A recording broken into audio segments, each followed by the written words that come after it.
born in Bombay and lived my early life in Bombay.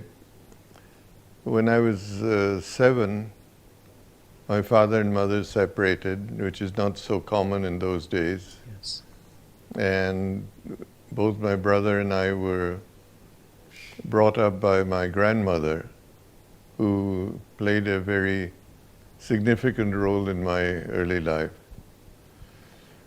I continued to go to school in Bombay,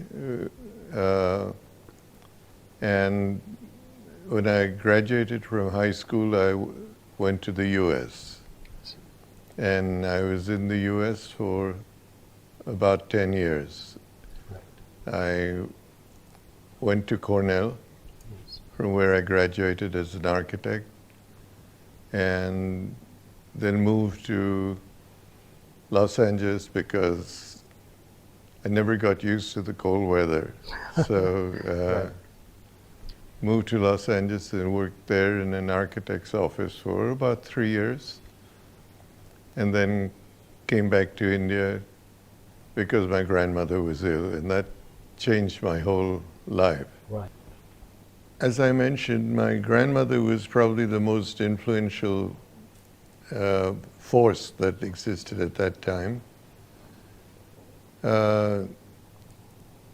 We lived in a big house which my grandfather built but never lived to see finished. He had a hobby of collecting art.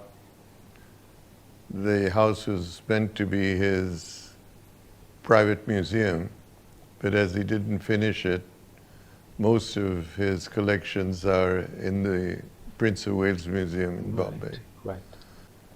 My grandmother was a very interesting person. She was Lady Ratan Tata. Yes. She was a very disciplined person,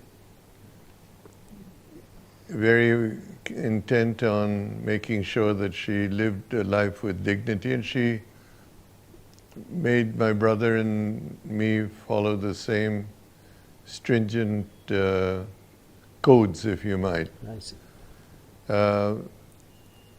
We were often ashamed of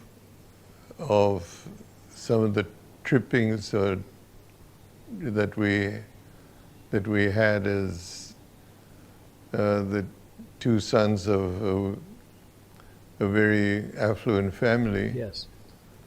And I remember, for example, when going to school in Bombay, my grandmother used to have a huge Rolls Royce, which is quite old at that time. And it would embarrass my brother and me to be seen in that, so we'd walk home and the car would follow us because it was so ostentatious.